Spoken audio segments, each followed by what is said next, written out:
So in today's lecture, we'll start with the thinkers of sociology. तो सबसे पहले हम स्टार्ट करेंगे इमाइल डुरखाइम के साथ. So in today's lecture, we'll be taking a look at his very famous work, right? ये उनकी first book थी. इनफैक्ट इन्होंने ये एज ए बुक नहीं लिखी थी. In fact this was written as is doctoral thesis लिखी गई थी. उन्होंने जो पीएचडी की थीसिस लिखी थी, राइट. तो डिवीजन ऑफ लेबर क्या है, इसमें हम ये पढ़ेंगे कि why this book is named as division of labour. Division of labour क्यों बोला गया, इसका रीज़न क्या है, राइट.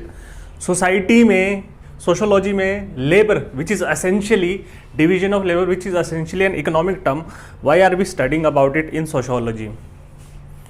इसके साथ साथ हम डुरखाइम को 3 थिंकर से कंपेयर करेंगे जिन थिंकर्स ने इनके वर्क्स को इन्फ्लुएंस किया है, और इन्होंने इन टर्न ये जो थिंकर्स हैं इन 3 थिंकर्स को अलग अलग तरीके से क्या है, क्रिटिसाइज किया है.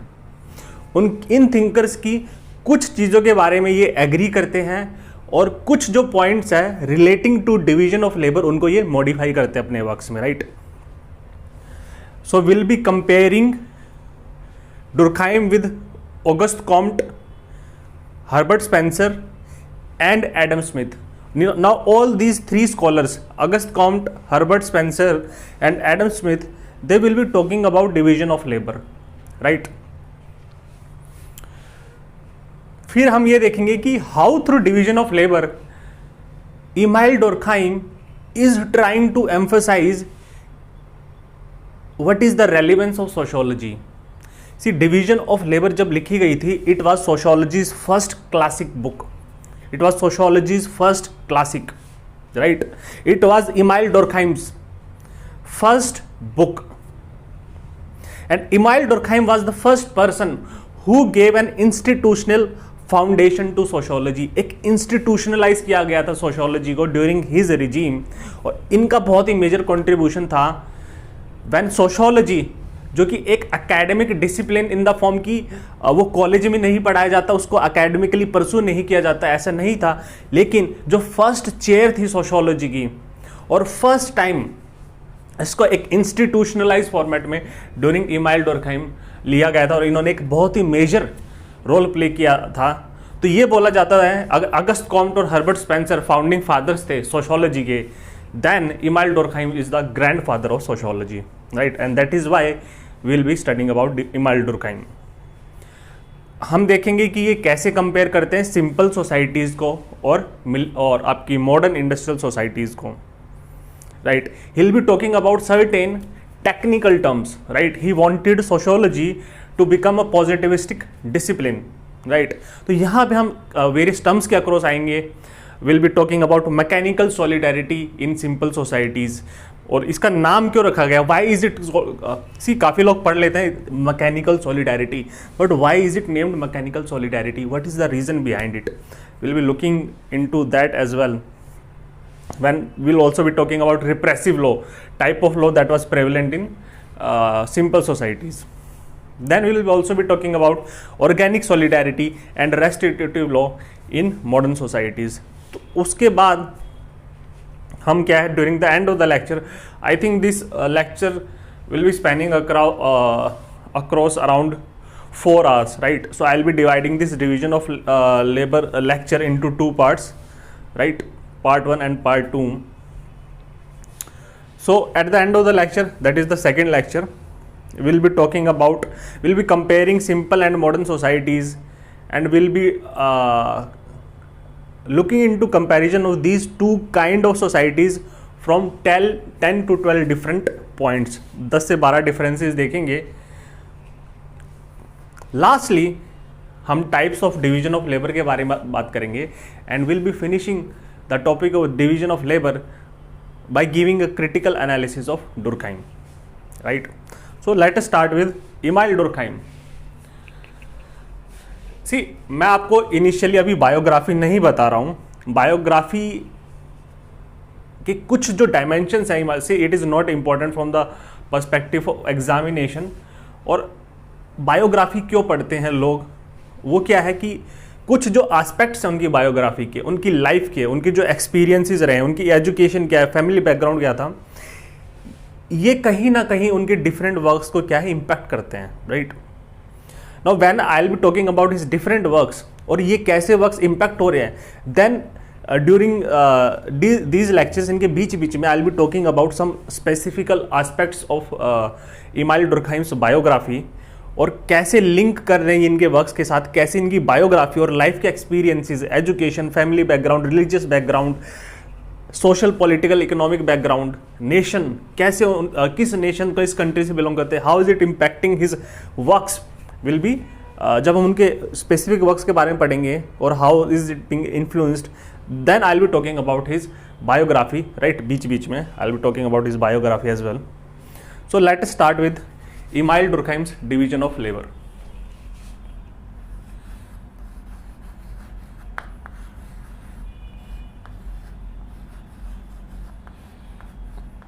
See, Emile Durkheim क्या है? He was born in 1857, right? Sorry, he was born in 1858. 1 year after the revolt or mutiny, right? India's revolt of 1857, 1 year after that. Now, he wrote his first book, Division of Labor.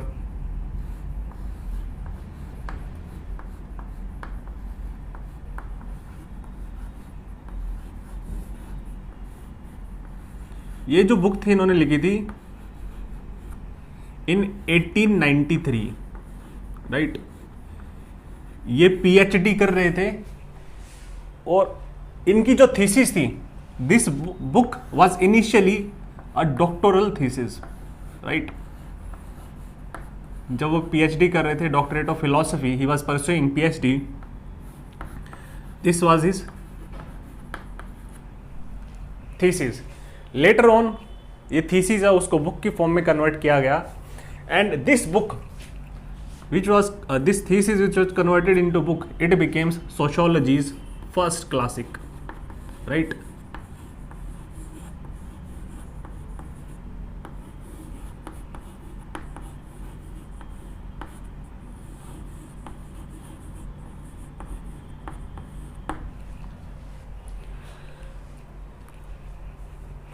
Now the thing is कि हम division of labour के बारे में क्यों पढ़ रहे हैं, and Y डुरकheim का his first work, why does it begin with division of labour.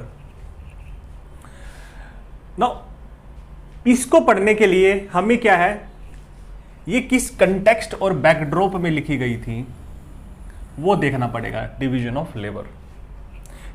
इससे हमें इस बुक का नेचर, इस बुक का पर्पस पता चलेगा, राइट। तो उसको जानने के लिए हमें जो बैकग्राउंड है,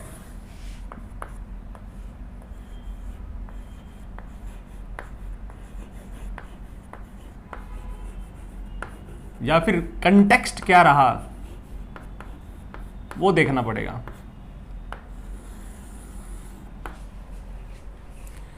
एसेंशियली क्या है, इमाइल डुरकheim का जन्म 1858 में होता और ही विल डाई इन 1917, ठीक है। तो जो उनके वर्क्स हैं, specially division of labour, his first work, वो कहीं ना कहीं रिफ्लेक्ट करता है, रिफ्लेक्ट और इन्फ्लुएंस्ड और शेप्ड बाय, हमने पढ़ा था कि कोई भी वर्क होता है, कोई भी scholar, he is not living in isolation, he is not living in a vacuum, he is living in a particular political, social and economic context, and this surrounding context will be shaping his work, will be shaping his thinking, will be shaping his ideology, right। तो यहां पे France में now एक aspect ये देख लेते हैं कि इमाइल डुरकheim he was a French sociologist। तो इनका लाइफ पीरियड है second half of 19th century, right, second half of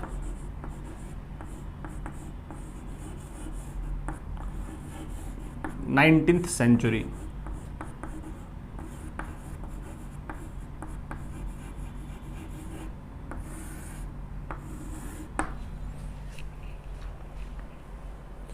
यहां पे क्या है, इस टाइम के दौरान ये कैसे शेप कर रहे हैं उनके वर्क्स को, ये कंटेक्स्ट, और फ्रांस में जो प्रिवेलिंग कंडीशंस है वो कैसे शेप करेंगे इनके वर्क्स को, will be looking into it.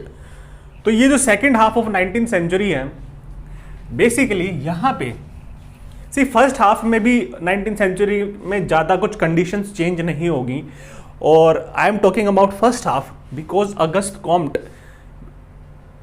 He was also talking about the same kind of things, right. हमने अगस्त कॉम्ट के बारे में पढ़ा था, हम रिविजिट करेंगे कॉम्ट को और डुरखाइम के साथ कंपेयर करेंगे कि कहाँ वो डिफर कर रहे हैं यहाँ पे, pertaining to division of labour specifically, right. तो कॉम्ट हमने देखा he died in 1858, right, 1 year after the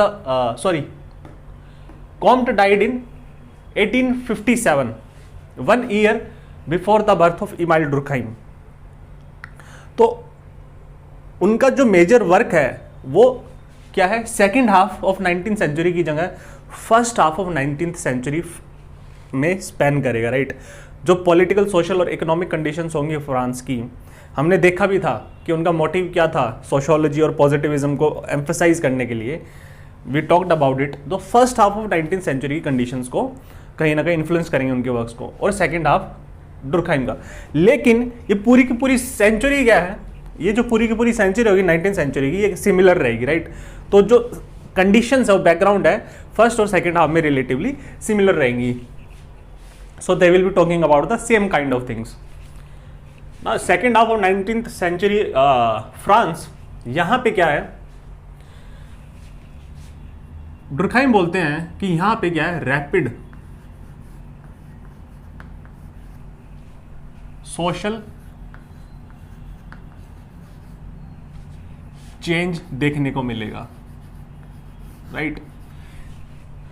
French society में काफी टर्बुलेंस था इस टाइम पे, not only social but economic changes भी काफी मात्रा में हो रहे थे, राइट।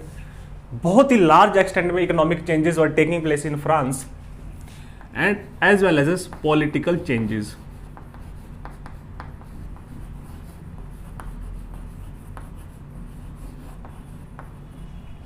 ठीक है, ये जो कंडीशंस है, इसी को रैपिड सोशल चेंज को बाद में हम देखेंगे। डुरखाइम बोलते हैं this is the condition of anomie. हम एनोमी के बारे में डील करेंगे, डुरखाइम के बारे में जब पढ़ेंगे। This is are the conditions of anomie, anomic conditions है ये क्या है हम देखेंगे। नाउ यहां पे क्या होगा कि सोशल ट्रांजिशन और सोशल चेंज भी हो रहा होगा।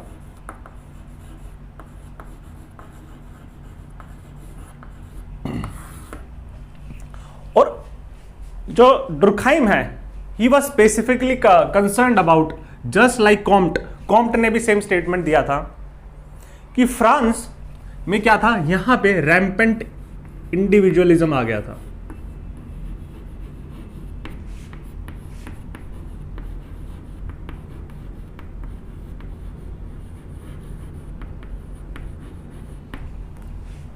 राइट, तो यहां पे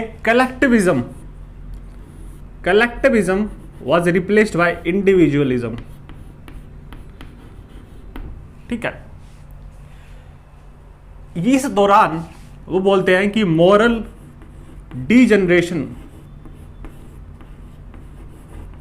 हुआ था फ्रेंच सोसाइटी में, राइट, और मॉरल क्राइसिस आ गया था एक।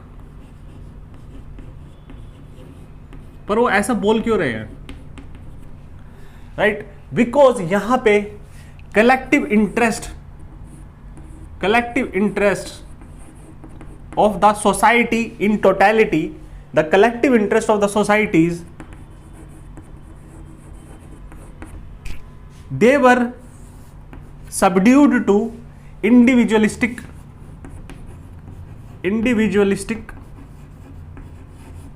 egoistic, self-interest right, of an individual. So everyone was concerned about his or her own egoistic, self individualistic interest rather than the collective interest of the entire French society. ठीक है, तो इसीलिए वो बोलते हैं कि मोरल डिजनरेशन और moral crisis आया था।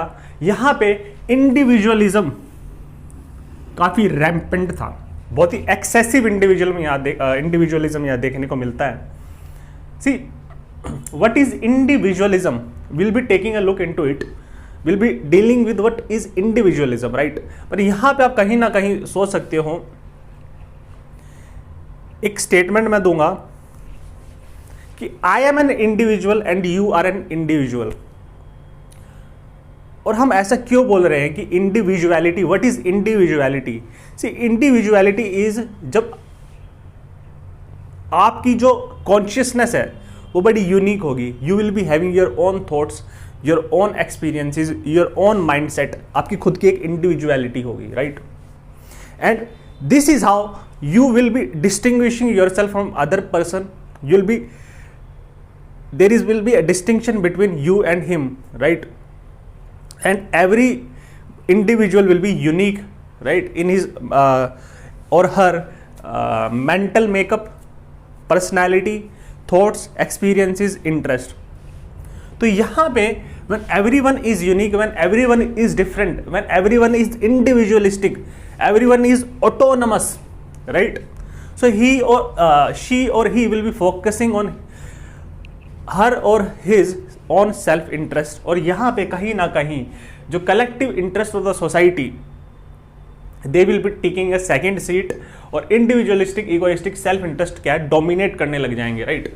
और ये कहीं ना कहीं they will be subdued to individualistic interest. Now both Comte as well as Durkheim will be criticising these kind of conditions, जहां पे सोसाइटी के इंटरेस्ट को क्या है, subdue, they were being subdued to और given second preference when compare to the individualistic interest. तो इसका भी रीजन वो बोलते हैं कि कहीं ना कहीं आपका जो फ्रेंच रेवोल्यूशन आया था, राइट, लेट आपका 18th सेंचुरी में 1789 फ्रेंच रेवोल्यूशन टुक प्लेस, और फ्रेंच रेवोल्यूशन ने एम्फसाइज किया था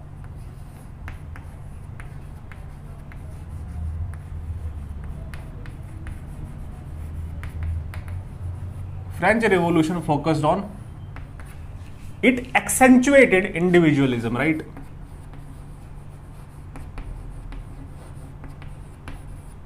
ये किस पे फोकस कर रहा था? It was focusing on civil liberties and human rights.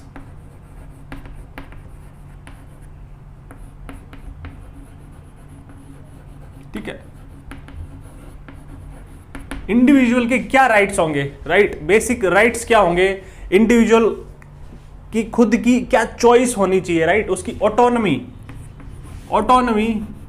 Choice and free will of the individual. तो ये कहीं ना कहीं क्या है, फ्रेंच रेवोल्यूशन ने इसको इंपैक्ट किया। And know just French revolution, politically society change नहीं हुई, रादर पूरा का पूरा स्ट्रक्चरल चेंज हो रहा था सोसाइटी में। और ये कंडीशन थी इकोनॉमी की, ये जो लार्ज स्केल चेंज हो रहा था, ये जो लार्ज स्केल ट्रांजिशन हो रहा है from one society to another, from simple societies to modern industrial societies, right. यहाँ पे हम देखेंगे कि सोशल चेंज के साथ साथ यहाँ पे economic change is also taking place.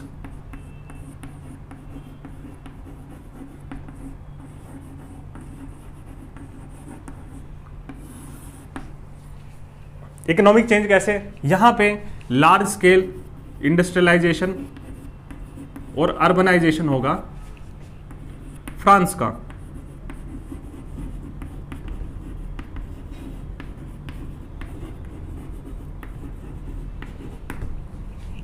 Right.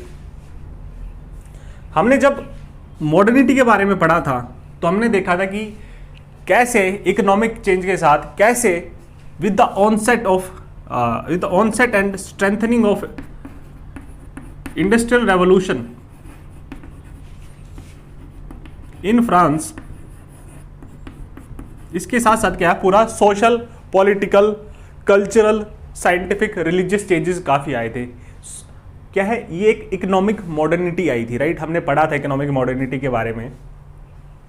तो जब ये फ्रांस में, राइट, इनिशियली आपका 18th सेंचुरी में इट बिगेन इन ब्रिटेन, और 19th सेंचुरी में ये पूरे यूरोप में इंडस्ट्रियल रेवोल्यूशन फैल गई थी। You will be talking about it और studying about it in world history. और यहाँ पे काफ़ी स्ट्रेंथनिंग देखने को मिला था as far as economic prosperity और इकोनॉमिक वेल्थ इज कंसर्न। लेकिन जितनी इकोनॉमिक वेल्थ आई, उसके साथ साथ काफ़ी लार्ज स्केल सोशल चेंजेस आई, right. There were large scale social, political and economic changes, और specially social changes were shaped by economic changes. यहाँ पे हम ये देखेंगे कि पूरा का पूरा जो मोड ऑफ प्रोडक्शन है वो पूरा का पूरा चेंज हो रहा है, right. Feudalism is being replaced by capitalism. तो इकोनॉमिक स्फेयर में भी काफी लार्ज स्केल चेंजेस देखने को मिल रहे हैं, राइट। यहां पे हमें इंडस्ट्रियल रेवोल्यूशन के साथ हमें large scale geographic mobility and social mobility भी दिखेगी, राइट। ये specifically it is a social consequence और social impact of industrial revolution. Large scale geographical mobility means most of the people will be moving from rural to urban areas, और urbanisation होगा large scale पे in France. Similarly social mobility, जब wealth prosperity बढ़ेगी तो lot of people will be taking advantage of industrial revolution, right.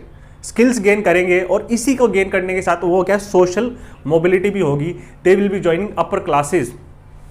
तो जो आपका economic structure है उसमें भी रैपिड क्या है आपका मोबिलिटी, डायनामिज्म देखने को मिलेगा, और people will be gaining prosperity and they will be moving from lower to upper strata. तो लास्ट स्केल सोशल मोबिलिटी भी है। नाउ इससे क्या होगा, people will be uprooted, right. वो अपरूट हो जाएंगे। एक जो सोसाइटी में स्टेबिलिटी थी, एक पर्टिकुलर सोशल ऑर्डर था, उसको कंप्लीटली ओवरथ्रो कर दिया गया है। आपने बिल्कुल नया इकोनॉमिक सोशल ऑर्डर कंस्ट्रक्ट कर रहे हो। आप पर्टिकुलर एरियाज में रहते थे, आप गांव में रहते थे, आप रूरल सोसाइटी में रहते थे, and you are living your life as per certain set of standards, right. एक ठहराव था लाइफ में। और when you will be moving to new places, right, urbanisation के साथ साथ you will be moving to new places, geographic mobility. तो आप जहां इनिशियली एक सोशल जो आपको जो ऑर्डर मिल रहा था लाइफ को, that will get disturbed when you will be moving to new places. Very simple example, जब माइग्रेशन होता है, right, from rural to urban areas, लोगों का पूरा सेटअप चेंज हो जाता है, सोशल एंड इकोनॉमिक सेटअप पूरा चेंज हो जाता है, उनकी लाइफ पूरी अपरूट हो जाती है। तो यहाँ पे ज्योग्राफिक मोबिलिटी के साथ साथ सोशल मोबिलिटी भी था। जब a person who is belonging to a certain class, और उस क्लास के लोगों के साथ, राइट, अपर, मिडल, लोअर, और मिडल में भी काफ़ी लेवल्स रहते हैं, right, upper middle, middle, lower middle, and then lower classes में भी स्ट्रेटाज रहते हैं। तो जो क्लास मोबिलिटी हो रही है, सोशल मोबिलिटी हो रही है due to wealth and prosperity. A person जो कि बाकी लोगों के साथ क्या है, उसका कॉन्टेक्ट था, एक रिलेशनशिप थी, एक सोशल नेटवर्किंग थी, जो पर्टिकुलरली उसकी इकोनॉमिक स्टेटस पे डिपेंड करती है। जब सोशल मोबिलिटी होगी, he will be moving to a new house, right, buying a new car, specially in modern context हम देख सकते हैं। तो type of people he will be meeting with will be completely changing. उसके network, social networking और relationships are going to change. तो यहाँ से भी एक जो पहले एक ऑर्डर मिल रहा था उसकी लाइफ को, एक जो ठहराव था, एक जो स्टेबिलिटी थी, right, that will go for a toss, right. तो डायनेमिज्म आएगा उसकी लाइफ में, ये हम पढ़ेंगे। See, this is specially this geographic and social mobility, this is related to anomic suicide. जब हम सुसाइड के बारे में पढ़ेंगे, डुरखाइम के जब सुसाइड के बारे में स्पेसिफिकली पढ़ेंगे, राइट, तो see these are the social consequences of economic changes. Moral degeneration हो रहा था, राइट, रैम्पेंट इंडिविजुअलिज्म था, हर कोई अपने इंटरेस्ट पे फोकस कर रहा था। ये भी एक पूरी इकोनॉमिक कंडीशंस जनरेट हो, राइट, यहाँ से इगोइस्टिक सुसाइड भी आ सकता है, हम पढ़ेंगे उसके बारे में भी, ठीक है। और यहां पे पॉलिटिकल चेंजेस भी काफी सी सोशल चेंजेस में क्या हो रहा था यहां पे, basically change is going to take place from simple society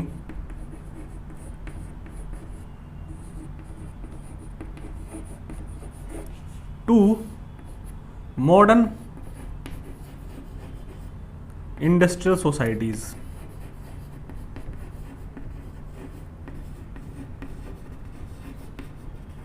right, तो जब ये चेंज हो रहा है, ये ट्रांजिशन हो रही है यहां पे,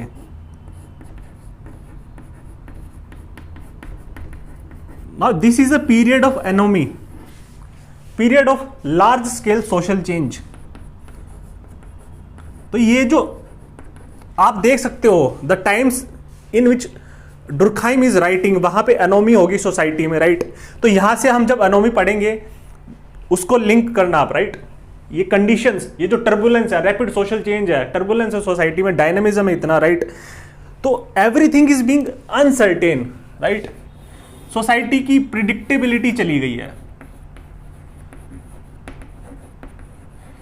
स्पेशली द मोस्ट इंपॉर्टेंटली जो सोशल ऑर्डर था,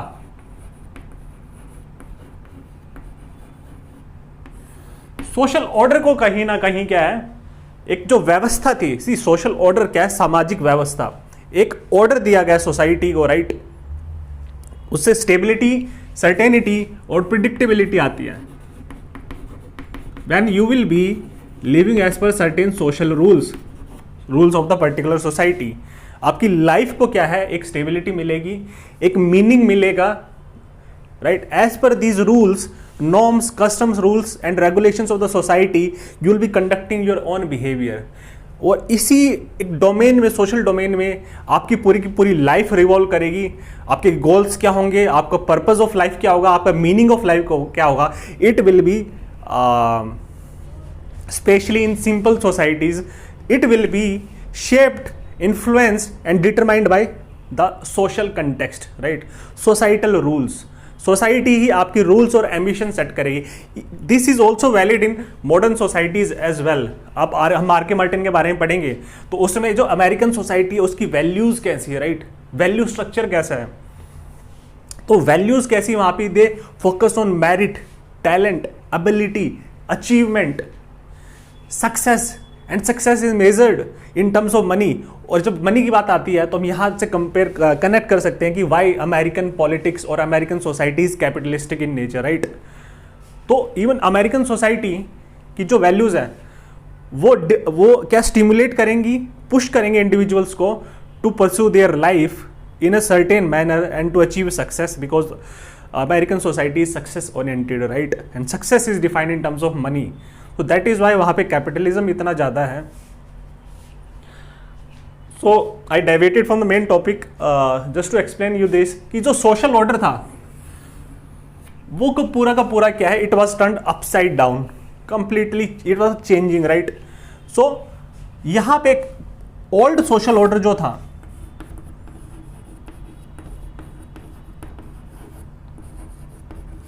right, old social order will be, यहां पे ओल्ड सोसाइटीज क्या होंगी और ओल्ड सोशल ऑर्डर क्या है, डिसइंटीग्रेट करेगा। और न्यू सोशल ऑर्डर क्या होगा, यहां पे न्यू सोशल ऑर्डर, नई सामाजिक व्यवस्था, कैसे सोसाइटी को ऑर्गेनाइज करना चाहिए, राइट, वो अभी भी क्या है, दे will be still appearing, right, अभी भी ये कॉन्क्रेटाइज और फाइनलाइज नहीं हुआ है, राइट। तो यहां पे it has not completely disappeared,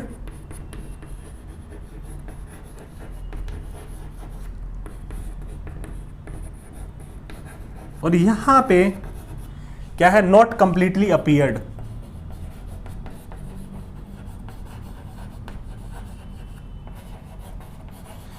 ना ये क्या करेगा, सी हमने देखा था कि जो इंडिविजुअल्स एक सोसाइटी में रहते हैं,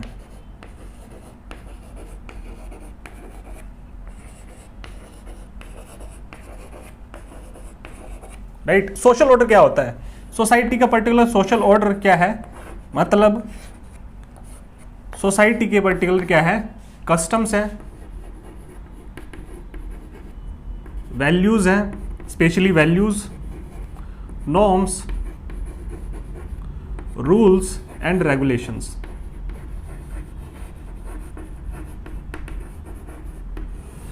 राइट। इसके लिए भी एक कलेक्टिव टर्म देंगे डुर्कहाइम, अब कलेक्टिव कॉन्शियंस के बारे में पढ़ेंगे, एग्जैक्टली ये नहीं है, इससे रिलेट करता है कहीं ना कहीं, right. So this social order जो कि इन चीज़ों पे टिका हुआ है, कस्टम्स, ये क्या शेप करते हैं, ये क्या जो ह्यूमन है उसकी लाइफ को क्या है मीनिंग देते हैं, राइट। क्योंकि वो जो ह्यूमन है उसकी सोशलाइजेशन, अपब्रिंगिंग, उसकी थिंकिंग, उसकी आइडियोलॉजी, राइट, वो एक पर्टिकुलर सोशल कंटेक्स्ट में ही उसका सोशलाइजेशन कैसे हो रहा है वो उस पर डिपेंड करेगा। तो जो उसका meaning, purpose, goal of life is shaped by particular social order, और social order in turn is determined by customs, values, norms, rules and regulations of the society, right. तो ये पूरा का पूरा जब सोशल ऑर्डर डिस्टर्ब होगा तो human को क्या है, यहां पे ह्यूमन क्या होगा, डायरेक्शनलेस हो जाएगा, ठीक है। प्लस कलेक्टिविज्म, जो कलेक्टिव सोच थी, कलेक्टिव नॉर्म्स थे, उसको भी चेंज करके अब क्या है, इंडिविजुअलिज्म भी आ गया है। तो every individual is deciding for himself और हरसेल्फ कि उसको अपनी लाइफ कैसे जीनी चाहिए, right, that is individualism. You have autonomy, you have choice, you have free will, you have your own uniqueness, your own individuality, so you have your own desires and goals। तो उसी के हिसाब से आप जीना पसंद करेंगे।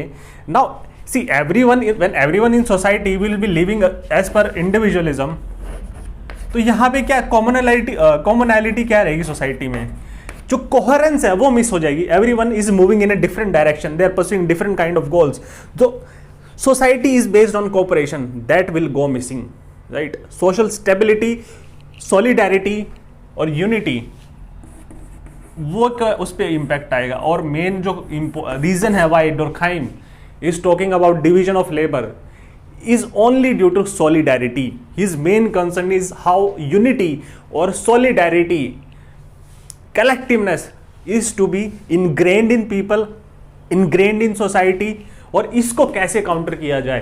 ये जो मॉरल डिजनरेशन, इंडिविजुअलिज्म, इगोइज्म और सेल्फ इंटरेस्ट फुलफिल कर रहे हैं, इसको कैसे काउंटर किया जाए। And that is why he will be talking about division of labour, because उन्होंने बोलते हैं कि division of labour fosters solidarity and unity in society, and how it fosters और इनकलकेट्स दिस सॉलिडेरिटी और unity will be taking a look into it as well. And this is how he'll be going to differentiate himself from Adam Smith, from economists, right, who deal with division of labor as a kind of an from an economic perspective and not from a social perspective. See, he is talking about a social fact. हम social fact भी पढ़ेंगे. It is a social fact.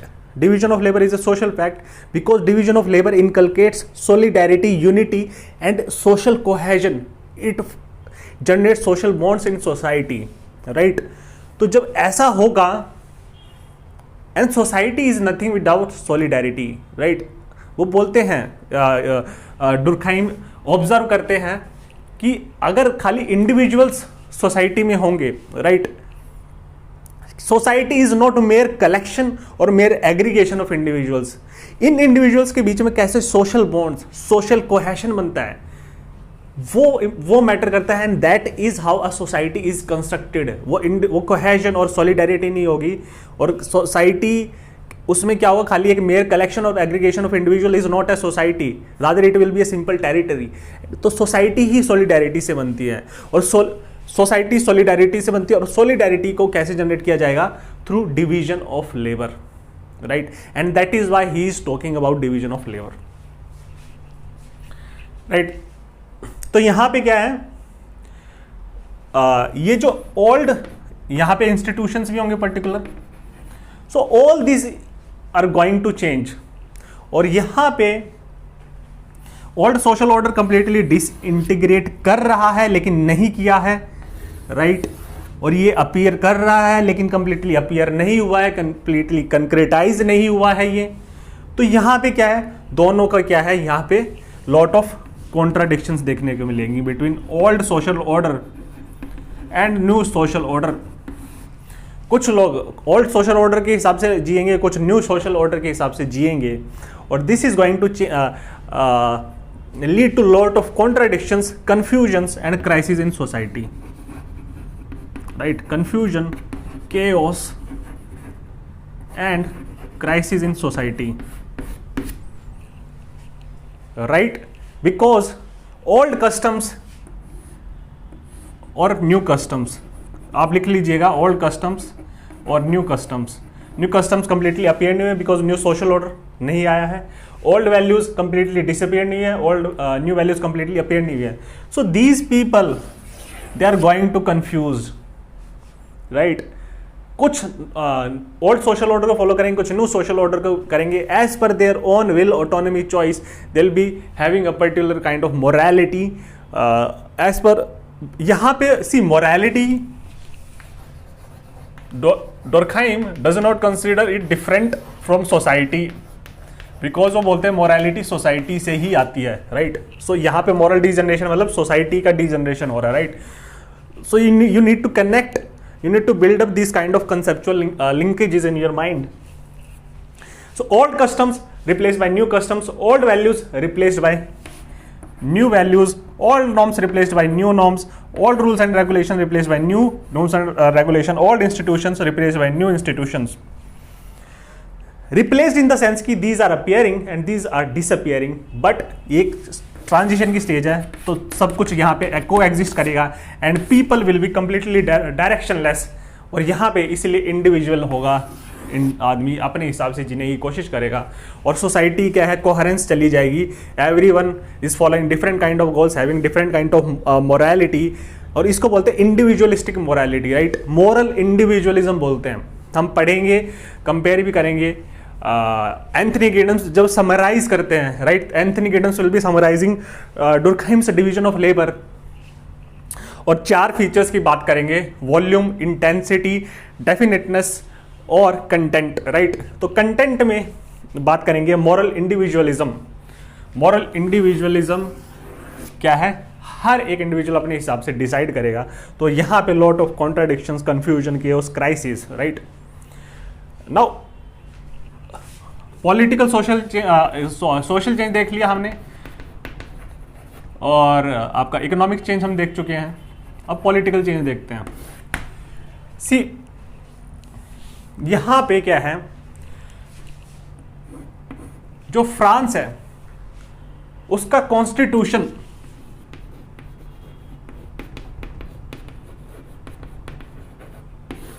in this century, in the entire 19th century, see what is constitution? Constitution is the fundamental law of the land. आप पढ़ते हैं इसके बारे में, but हम ये क्यों बोल रहे हैं, why is the fundamental law of the land, right? Fundamental in the sense that it is very basic, it is very fundamental, right? Constitution एक kind of contract represent करता है people के बीच में, we the people of India, right? आप पढ़ते हो preamble में। और ये जो कॉन्स्टिट्यूशन है ये एक बेसिक डॉक्यूमेंट है, राइट, फंडामेंटल डॉक्यूमेंट है। इसी से ही आपकी पूरी पॉलिटी कंस्ट्रक्ट की जाती है, राइट। पूरा पॉलिटिकल स्ट्रक्चर ही इस डॉक्यूमेंट पे टिका हुआ है, and that is why it is very core, basic, fundamental. Legislature emerge किया कॉन्स्टिट्यूशन से, एग्जीक्यूटिव कॉन्स्टिट्यूशन से, जुडिशरी कॉन्स्टिट्यूशन से, राइट। एंड ऑल पूरी की पूरी पॉलिटिकल लाइफ एंड पॉलिटी कैसी है वो पूरी सोसाइटी और इकोनॉमी को शेप करेगी, राइट। पॉलिटी चेंज हुई 2014 में, how society is changing, how economy and focus on privatisation, right. So these are connected and that is why I am talking about this now. Constitution is the fundamental law of the land. यहाँ से ये सब सारे पूरे state institutions और पूरा polity create की है आपके कॉन्स्टिट्यूशन ने. And not only this, all kind of laws that are being passed by the parliament, they should be in conformity with this basic core fundamental law, right? ये भी क्या है, इसी को फॉलो करेंगे, right? So these are like babies, and ये क्या एक पेरेंट है, right? These are babies being created, ठीक है? तो यहीं से क्रिएट हो रहा है, पूरा कॉन्स्टिट्यूशन से क्रिएट हो रहा है. और ये क्या है, कहीं ना कहीं these the laws passed by parliament, they should be in conformity with the constitution, right? तो एक सेंट्रल लॉ है, एक फंडामेंटल लॉ है, सारे लॉज इसी के साथ कन्फर्मिटी में, तो यहाँ से कोहेरेंस आता है, right? It should not be violative of the constitution, and that is why it is called as the fundamental, because ये एक नींव है, एक फंडामेंटल है, एक बेसिक चीज़ है, राइट? और इसी फाउंडेशन पे पूरी की पूरी आपकी इकोनॉमी, पूरी पॉलिटी और इंस्टीट्यूशंस और अलग अलग जो लॉज पास करते हैं पार्लियामेंट, इस पे टिका हुआ है, that is why it is fundamental of the land. Now I am talking about this constitution and specifically in French context. See यहाँ पे आप गिडन्स उठाइएगा, I am not completely able to remember. काफ़ी बार यहाँ पे कॉन्स्टिट्यूशनल चेंजेस आएंगे आपके फ्रेंच पॉलिटिकल स्ट्रक्चर में. Constitutional changes will be taking place, right? एक पर्टिकुलर यहाँ पे एक कंसेंसस नहीं बनेगा, राइट? कंसेंसस कैसे बनेगा? सोसाइटी में ही कंसेंसस नहीं है, राइट? तो पॉलिटिकल कंसेंसस कैसे बनेगा? पॉलिटिकल एग्रीमेंट कैसे आएगा? ऐसे कैसे बोलेगा कि we the people of India और we the people of France? Consensus नहीं आएगा तो कॉन्स्टिट्यूशन काफ़ी बार यहाँ पे चेंज होगा, राइट? तो पॉलिटिकल स्टेबिलिटी नहीं होगी फ्रेंच सोसाइटी में during the 19th century, right? और आप कंपेयर कर सकते हो, आप कंपेयर करोगे जब नेपाल में भी पॉलिटिकल इंस्टेबिलिटी देखने को मिली आफ्टर मोनार्की वाज अबॉलिश्ड और डेमोक्रेसी आई, तो अभी भी क्या है, कुछ एक कंसेंसस और एग्रीमेंट नहीं आया, तो उसकी वजह से पॉलिटिकल इंस्टेबिलिटी देखने को मिलती है, right? Rapidly you are changing your constitutions. इसका मतलब है कि व्हाट इज पॉलिटिकल सिस्टम. हम पढ़ रहे थे when we were talking about Hobbes, Locke and Rousseau, कि political system is how you are governing these political affairs of different man, right? This is your political system, right? उनके affairs को govern कर रहे हो, ठीक है आप, लेकिन यहाँ पे ही कोई कॉमनैलिटी नहीं है, कंसेंसस नहीं है, तो constitution fundamental law of the land जिसके हिसाब से पूरा गवर्न किया जाएगा उनके पॉलिटिकल अफेयर्स को, वही कंक्रीटाइज नहीं हो रहा है. That is being continuously being changed, right? Because they are different views, different set of ideologies, different mindset, right? यहाँ पे कोहेरेंस नहीं है लोगों के माइंडसेट के बीच में, एवरीवन इज फॉलोइंग हिज और हर ओन कोर्स, तो कॉन्स्टिट्यूशन चेंज होगा. आप कंपेयर कर सकते हो इंडिया से, राइट? उस टाइम पे कांग्रेस थी, फ्रीडम स्ट्रगल हुआ, और कांग्रेस आप पढ़ोगे पोस्ट इंडिपेंडेंस वाली हिस्ट्री में कि Congress was like an umbrella organisation जिसमें different views were being represented, right, left as well as centre, all kind of people following different kind of ideologies, they were there within the fold और within the umbrella of Congress, right? और वहाँ से इसी की वजह से इस single party में जो डिफरेंट इंटरेस्ट और आइडियोलॉजी को अकोमोडेट किया गया, तो ये क्या है. और इससे पहले हमने क्या देखा था, कॉन्स्टिट्यूशन बनने से पहले, इंडिया कॉन्स्टिट्यूशन बनने से पहले क्या है कि there will be kind of unity forced among people, cohesiveness being developed by Congress. जब नेशनल फ्रीडम ऑफ स्ट्रगल होगा, right, people will be being welded, और India is a nation in the making हम ये बोलते हैं, पीपल को weld किया जाएगा. यहाँ से कहीं ना कहीं कॉमन इंटरेस्ट और आइडियोलॉजी निकल के रहेगी, राइट? तो यहाँ पे कोहेरेंस आएगी, सोशल पॉलिटिकल इकोनॉमिक कोहेजन आएगा यहाँ पे. और that is why after so many debates constituent assembly में इंडिया ने एक बार में ही अपना कॉन्स्टिट्यूशन बनाया था, राइट? कंपेयर इट विद से नेपाल और फ्रांस, कितना टर्मोइल और इंस्टेबिलिटी है यहाँ पे, इवन इन फ्रांस में भी. इंडिया में why, and that is how Congress, even though कि करंट टाइम्स में Congress completely it is on the decline, but at one point of time contributed so much to our nation, so much to our society, polity, economy, and we should be thankful to it. But the Congress motive political ideology, right, changes नहीं आ रहे हैं वहाँ पे, and that is why this party is declining in the minds of the people, and that is why people are not voting for it. Now constitution क्या है, consensus नहीं था यहाँ पे, कॉन्स्टिट्यूशन काफी बार चेंज हुआ। देन यहाँ पे मोनार्की, रिपब्लिक और अंपायर, तीनों टाइप ऑफ पॉलिटिकल सिस्टम्स देखने को मिलेंगे, राइट। सी फ्रेंच रिवॉल्यूशन इसलिए हुई थी कि मोनार्की को डिस्प्लेस करके रिपब्लिक आए, फ्रांस एक डेमोक्रेसी बने, राइट। तो रिपब्लिक आएगा, डेमोक्रेसी आएगी, then it will be displaced by the monarchist again. तो यहाँ पे फाइट चलेगी between republicans and between monarchist. Republicans will be advocating for a new kind of social, political and economic orders. Monarchists will be arguing about going back to the past, bringing in the feudal era, right? उसमें उनकी काफ़ी privileges थी। और यहाँ पे इसलिए भी होगा कि ट्रांजिशन की वजह से लोगों का जीवन उथल पुथल हो गया था, राइट। तो इसलिए कुछ हमने देखा था, right, when we were talking about modernity, even जो कॉम्ट के जो टीचर्स थे, right, de Bonald, de Maistre, they were talking about going back to the past, right? They were conservatives. They hated this modernity. See, even Durkheim and Comte even did not like this, but they say this is necessary. This is a necessary change in order for the society to move forward, right? So they said कि हम ये जो transition है, ये जो इतना turbulence है, हम अपनी सोशोलॉजी के थ्रू इसको कंट्रोल करेंगे, राइट, और इसको स्टेबिलिटी देने की बात करेंगे सोसाइटी को। And that is how sociology modernity के टाइम्स में, right, large scale social changes के टाइम पे एक स्पेसिफिक डिसिप्लिन इमर्ज करेगा। And that is why we read about emergence of sociology and modernity in Europe, right? So this is nothing but modernity, these large scale social, political and economic changes, right? Empire भी आएगा, France will become an empire also, right? Colonial empire, बाकी countries को भी अपने colonial empire के अंदर कहते it will accommodate और assimilate, ठीक है। तो type of political system, constitution change हो रहा बार बार, यहाँ पे भी स्टेबिलिटी नहीं है, तो पॉलिटिकल इंस्टेबिलिटी है यहाँ पे फ्रांस में। और इसके साथ साथ हम ये भी देखेंगे कि फ्रेंच रिवॉल्यूशन आई, उसने भी इसको इंक्लूड करो आप, फ्रेंच रिवॉल्यूशन ने एक्सेंचुएट किया, राइट, इंक्रीज किया एक्सेसिव इंडिविजुअलिज्म और रैम्पेंट इंडिविजुअलिज्म हो गया था, right. Not only due to French revolution but the society का स्ट्रक्चर ही चेंज हो रहा है, राइट। और वो कैसे चेंज हो रहा है, वो ट्रांजिशन कैसे हो रहा है, वो भी हम पढ़ेंगे डिवीजन ऑफ लेबर में। तो पॉलिटिकल इंस्टेबिलिटी थी यहाँ पे, और यहाँ पे specially in 1870 Franco Prussian war हुई थी, राइट।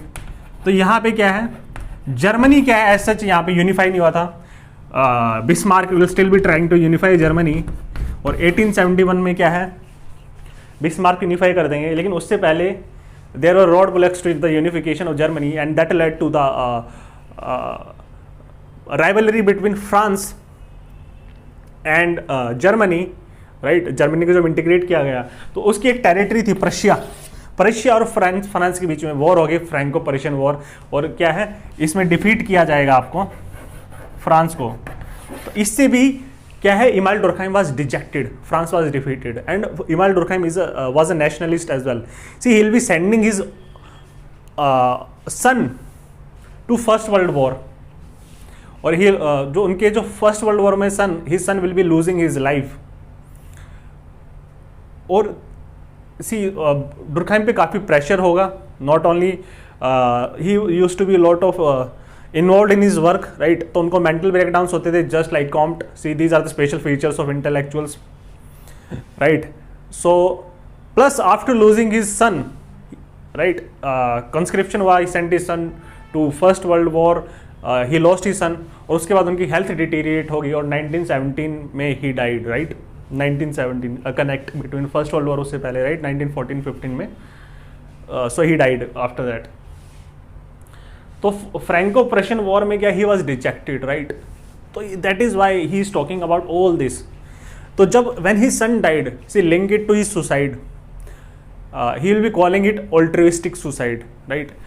यहाँ पे जब इंडस्ट्रियलाइजेशन होगा, जब लोगों की बहुत ही ज़्यादा अपरूट किया जाएगा उनको अपनी लाइफ से, राइट, सोशल और जोग्राफिक मोबिलिटी होगी, राइट, अपरूट कर दिया जाएगा अपनी सोसाइटी से, और इतना लार्ज स्केल चेंज होगा। तो यहाँ पे एनोमिक और इगोइस्टिक सोसाइटी देखने को मिलेगी ड्यूरिंग इंडस्ट्रियल रेवोल्यूशन, और that is why he is also focusing on this context, right? And how this context is influencing his works, right? Social, political and economic context. अब हम देखते हैं कि कॉम्ट इस कंडीशन को कैसे एनालाइज करते हैं, और what is the difference between Comte and Durkheim, right? That will be taking a look at. See now we will deal with 3 views as far as division of labor is concerned, right? इसमें हम क्या है 3 sociologist के बारे में पढ़ेंगे जो कैसे परसीव करते हैं डिवीजन ऑफ लेबर को, राइट? उसको कैसे एनालाइज करते हैं, कैसे इंटरप्रेट करते हैं अपने वर्क्स में, वो हम देखेंगे. इनको क्या कंपेयर करेंगे. So will be comparing Emile Durkheim's perspective on division of labour with August Comte's perspective on division of labour and Herbert Spencer's perspective on division of labour, right? आगे जाके हम एडम स्मिथ के perspective, right, economic perspective से भी compare करेंगे Emile Durkheim's social perspective of sociological perspective, sociological imagination of division of labour. ठीक है ना. इमाइल डुरखाइम क्या है?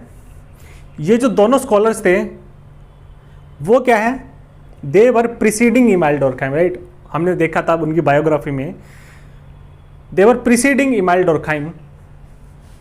और कहीं ना कहीं जो सोशोलॉजिकल लिटरेचर थे उस टाइम पे, right, specially related to division of labour, Emile Durkheim will be incorporating certain ideas of this scholars in his own work. लेकिन he will not be completely agreeing with the ideas of this scholars, और यहाँ पे कुछ differences आएंगे, और यही इसी की वजह से हम कंपेयर करेंगे इमाइल डुरखाइम को अगस्त कॉम्ट और हर्बर्ट स्पेंसर के साथ, right? Now how will be dealing with Emile Durkheim? See अभी हम डिवीजन ऑफ लेबर पढ़ रहे हैं, then will be looking into his second theory that is suicide, और फिर हम पढ़ेंगे रिलीजन और elementary forms of religious life के बारे में, हाउ डुरखाइम व्यूड रिलीजन, और लास्टली हम कंक्लूड करेंगे with social facts. See social facts क्या है, हम लास्ट में क्यों पढ़ रहे हैं? Will be coming across, you'll be hearing this term social fact again and again in these 3 lectures, right?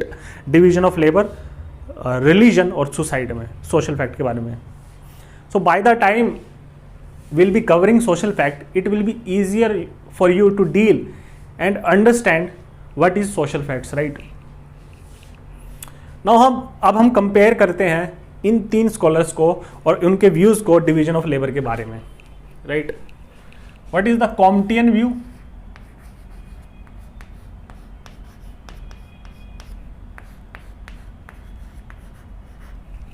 Of division of labor? See, Comte क्या कहाँ लिख रहे हैं अपना जो उनके वर्क्स हैं, राइट? हमने पढ़ा था first half of 19th century, 19th century France, उसके फर्स्ट हाफ को he will be reflecting upon that social, political और इकोनॉमिक कंटेक्स्ट का होगा. हमने देखा था कि एवरी स्कॉलर उसका जो वर्क है वो आइसोलेशन और वैक्यूम में नहीं होता, rather it is shaped by social, economic and political context, right? तो यहाँ पे जो कंडीशंस होंगी सोशल, पॉलिटिकल और इकोनॉमिक कंडीशंस, ये ज़्यादा चेंज नहीं होंगी, right? Second half of 19th century, right, जब when Emile Durkheim will be born, right, तो वहाँ पे जो सोशल ये जो कंडीशंस होंगी सोशल, पॉलिटिकल एंड इकोनॉमिक, ये फर्दर ये और कंक्रीटाइज कर जाएंगे, राइट? फर्दर और ऑगमेंट हो जाएंगी ये कंडीशंस, राइट? और ज़्यादा क्रिस्टलाइज हो जाएंगी यहाँ से इसके कंपैरिजन में, right? So they are dealing with similar kind of conditions both August Comte as well as Emile Durkheim, right? और कैसे इसको एक्सप्लेन करते हैं इन कंडीशंस को, राइट, उसके बारे में हम देखेंगे. ना आपका ऑगस्ट कॉम्ट जब हम पढ़ रहे थे हमने देखा था कि August Comte was concerned about moral degeneration and moral crisis in France, right? ये तो हमने देखा था, और इसी के रिस्पॉन्स में उन्होंने अपनी क्या है थ्योरी दी थी, राइट? सोशोलॉजिकल लॉज दिए थे, because he wanted to develop sociology as a discipline, right, as a scientific discipline, जो एक सर्टेन यूनिवर्सल जनरल लॉज लेके आएंगे और जस्ट लाइक साइंस इंटरवीन करता है और सॉल्व करते हैं ह्यूमन की प्रॉब्लम्स को, similarly sociology which is the science of man, right, scientific discipline है, वो भी these problems will be reversed, right, they will be controlled by sociology, और सोशियोलॉजी इसमें इंटरवीन करेगा। और इसी हिसाब से हाउ कॉम्ट वाज व्यूइंग और परसीविंग सोशियोलॉजी, राइट। और यहां पे हमने देखा था कि सोसाइटी जो उनकी जो इवोल्यूशन की थियरी थी, वो बोलते हैं कि सोसाइटी का इवोल्यूशन होता है from religious stage to metaphysical stage to positivist और साइंटिफिक स्टेज, राइट। ये हमने पढ़ा था जब हम लॉ ऑफ सक्सेसिव स्टेजेस के बारे में डील कर रहे थे, राइट। और हमने ये भी देखा था कि ये जो ट्रांजिशन होगा फ्रॉम मेटाफिजिकल टू पॉजिटिविस्ट और साइंटिफिक स्टेज, यहाँ पे आपके इमाइल डुर्कहाइम खड़े हुए हैं। ये जो जंचर हैं, राइट, ये जो टाइमलाइन है, ये जो टाइम है जो फ्रेंच सोसाइटी का इवोल्यूशन का, यहाँ पे क्या है, यहाँ पे ये जो ट्रांजिशन हो रहा है, यहाँ पे आपके कॉम्ट आर्ग्यू करते हैं, आपके एग्जिस्ट करते हैं, और यहीं से क्या है वो सोसाइटी को एनालाइज करते हैं, राइट। तो हमने यहाँ पे देखा था, यहाँ पे लार्ज स्केल सोशल चेंजेस हो रहे थे, राइट। फ्रेंच रिवोल्यूशन आएगा, उसके बाद इंडस्ट्रियल रिवोल्यूशन आ जाएगा, तो सोशल पॉलिटिकल और इकोनॉमिक चेंजेस हो रहे थे फ्रेंच सोसाइटी में। और यहाँ पे इस जंचर पे वो खड़े हुए हैं, और यहाँ पे ये जो ट्रांजिशन था, राइट, ये जो चेंज था, हमने इसके बारे में पढ़ा था, ये जो टर्बुलेंस था फ्रेंच सोसाइटी में, इसको बोला गया था, ये जो ट्रांजिशन हो रहा था from one stage to another, right, इसको कॉम्ट बोलते हैं। दिस इज सोशल डायनेमिक्स, यह हमने पढ़ा था, right. Social dynamics is characterised by conflict and large scale change, large scale abrupt change. This is what we studied when we were talking or dealing with Auguste Comte, ठीक है ना। यहीं पे ही क्या है, ये जो पीरियड है, राइट, ये अभी भी पीरियड चलेगा even during the time of Durkheim. Even Durkheim is also standing here, right, this is Comte, this is Durkheim. इसी स्टेज को क्या बोलते हैं, डुर्कहाइम एनोमी बोलते हैं, right, and that is how you could link Durkheim's concept of anomy with social dynamics, right। Anomie भी large scale social change होगा, rapid changes आएंगे, राइट, कॉन्फ्लिक्ट, केओस, क्राइसिस और कॉन्ट्राडिक्शंस होंगी, ये हमने पढ़ा था, जस्ट नाउ देखा सोसाइटी में। So they will be looking into similar set of conditions, right, और अपनी थियरीज और अपने पर्सपेक्टिव के हिसाब से they will be analyzing these conditions and they will be coming up with different sociological explanations, different sociological literature, right। तो same उसको पढ़ने के लिए they are giving different terms, लेकिन कहीं ना कहीं क्या है, ये जो दोनों कंसेप्ट ओवरलैप करते हैं और इंटरलिंक्ड, राइट। और that is how you could connect Durkheim's anomie with Comte's social dynamics here. और इसी को क्या है, यहीं पे क्या है, मार्क्स भी आएंगे, राइट। मार्क्स इसको बोलते हैं एलियनेशन। तो आप एलियनेशन को कनेक्ट कर सकते हो एनोमी के साथ और एनोमी को सोशल डायनामिक्स के साथ। तो जब आपका क्वेश्चन आता है तो जनरली लोग रिस्ट्रिक्ट कर देते हैं, they compare alienation of Marx, right, because Marx क्या है इसी टाइम पे भी एग्जिस्ट करेंगे, सेम फेज में एग्जिस्ट करेंगे 19th सेंचुरी में, right. He will be writing his works.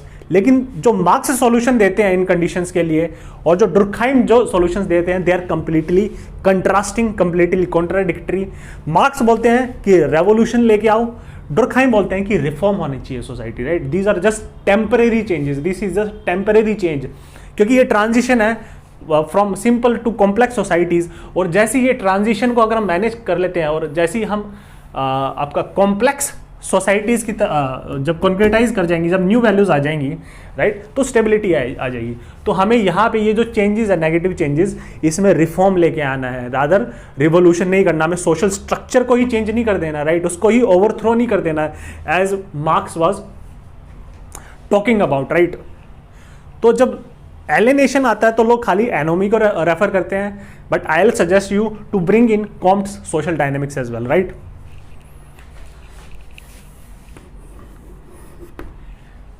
Now इसके साथ ऑगस्ट कॉम्ट क्या बोलते हैं, राइट?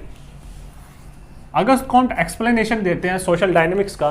सोसाइटी इतनी डिवाइडेड क्यों है यहाँ पे इस टाइम पे, मॉरल क्राइसिस क्यों है, इतना individualism, excess of rampant individualism क्यों है, इसके पीछे रीजन देते हैं। वो बोलते हैं कि इसके पीछे जो रीजन है वो है that is division of labour, right? Comte बोलते हैं यहाँ पे जो वर्क है और लेबर है वो काफी कॉम्प्लेक्स और स्पेशलाइज्ड हो जाएगा ना। इसका क्या मतलब है?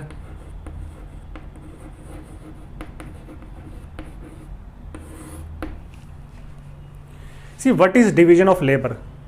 ये पता ही चलता है कि you are dividing your labour, right? आप काम का विभाजन कर रहे हो, you are dividing the work. तो division of labour is nothing but breaking down or division of a complex task into simple, small, numerous manageable task, right? तो एक complex task को break करके you will be creating multiple tasks which are small, simpler and manageable in nature.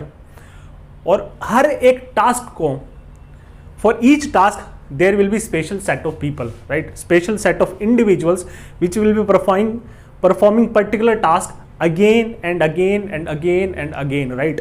So it will be routine and it will be repetitive in nature, right? तो वो बार बार जब same set of skills को perform करेंगे, these people over a period of time they will gain experience, they will gain expertise, they will develop special skills, right? वो काफी smooth हो जाएगा बार बार एक ही टास्क को परफॉर्म करेंगे, and that is how they will become specialist and that in that particular time, in that particular task. तो इसी की वजह से क्या है, this is become complex, right? एक कॉम्प्लेक्स टास्क को you are breaking down into small simple manageable task, right? और हर एक टास्क को आप you are allocating to different individuals and these individuals are repeating this task again and again, performing this task again and again, right? They are developing a special set of skills, a specialized skills, unique skills while dealing or performing this task again and again. So they become effortless while performing these tasks. They will become specialist in performing these tasks, right? और इसी वजह से specialisation आता है। Simple example, यहाँ पे we have various occupations. We have a teacher, we have a doctor, we have a psychiatrist, right? Doctors में भी there were dentist, right? और doctors में भी फिर अलग अलग टाइप के, right? Cardiologist अलग होता है, right? Then there are different set of doctors. Pediatrist अलग होता है, ophthalmologist अलग होता है. So there are different kind of neurologist अलग होता है. So there are different kind of doctors, right? Even within the medical field, division subdivision हो रहा है वर्क का, और particular individuals particular task perform कर रहे हैं बार बार बार बार बार बार, and that is how they are become specialist in those particular task, right? तो जो डिवीजन ऑफ लेबर काफी कॉम्प्लेक्स है, न्यूमरस ऑक्यूपेशंस आ चुके हैं, राइट? एक न्यूमरस आपका ऑक्यूपेशंस की वजह से डिवीजन ऑफ लेबर बहुत कॉम्प्लेक्स हो गया है और स्पेशलाइज्ड भी हो गया है साथ साथ, right? So this is what we mean by division of labour becoming complex and specialised. ये हो रहा है आपका मॉडर्न इंडस्ट्रियल सोसाइटीज में। हम गवर्नेंस में भी डिवीजन ऑफ लेबर देखने को मिलता है। See governance is a very complex task. इस टास्क को मैनेज करने के लिए क्या है, ministries or council of ministers is being created. Now the task of governance, the complex task of governance is being broken down into various manageable tasks, right? And that is why you have one particular ministry, the Ministry of Home Affairs, that deal with internal security and law and order conditions within the country. Then your defense ministry, whose work is to protect the borders of our country, defense करना country का. Then there is rural development ministry, जो rural areas के development focus करेगा. Then there is urban development ministry. Then there is women and child development ministry, right? Then there is Ministry of Science and Technology, Department of Science and Technology is there. Ministry of Finance is there. And further ये जो ministries है इसमें भी further जो काम है further divide होगा, right? Ministry of finance में भी मल्टीपल डिपार्टमेंट्स होंगे. One is revenue department, finance department. That is why you have revenue secretary and finance secretary. They have different task, right? So आप एक complex task को break कर रहे हो various task में, and these task are further being break down into small simple task. तो जितना जो ये ट्री है, ये जो स्ट्रक्चर है, जितना नीचे तक जाएगा, जितना ब्रेक डाउन करोगे आप, राइट, तो उतना ही स्पेशलाइजेशन हो जाएगा, राइट। डॉक्टर्स की बात की, वेरियस एक कार्डियोलॉजिस्ट होगा, रेडियोलॉजिस्ट होगा, राइट, ऑप्थोमेलॉजिस्ट होगा, न्यूरोलॉजिस्ट होगा, नेफ्रोलॉजिस्ट होगा, right. So that is how बार बार ये लोग क्या है स्पेशलाइजेशन डेवलप कर लेते हैं। नाउ वो बोलते हैं कि ये जो सोसाइटी है, मॉडर्न फ्रेंच सोसाइटी, इसमें इंडिविजुअलिज्म रैम्पेंट और एक्सेसिव जो इंडिविजुअलिज्म है, इसका जो कोज है, राइट, इसका जो कोज है, it is complex and specialised division of labour, right. तो ये है, so this is inversely proportional to collectivism, right. जितना इंडिविजुअलिज्म होगा उतना कलेक्टिविज्म कम होगा, कलेक्टिव इंटरेस्ट कम परस्यू होंगे, राइट। उतना ही क्या है, डिवीजन ऑफ लेबर कॉम्प्लेक्स होगा तो सोसाइटी ही उतनी डिवाइडेड हो जाएगी, राइट, उतनी ही फ्रेगमेंटेड हो जाएगी, and that is why society is divided and fragmented.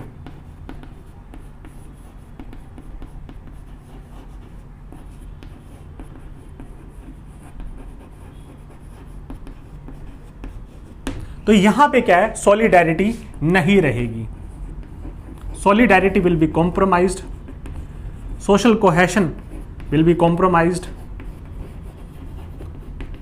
Social bonds break कर जाएंगे, राइट, और इंडिविजुअलिज्म बहुत ज्यादा हो जाएगा। इसका कॉज है डिवीजन ऑफ लेबर। नाउ ये ऐसी स्टेटमेंट क्यों बोल रहे हैं, राइट, ये इस मॉरल क्राइसिस को ऐसे एक्सप्लेन क्यों कर रहे हैं?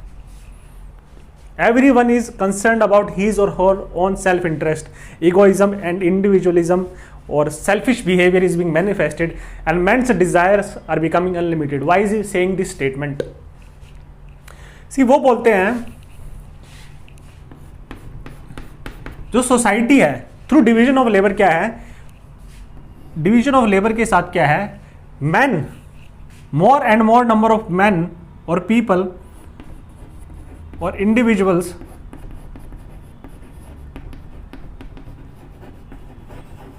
are engaged in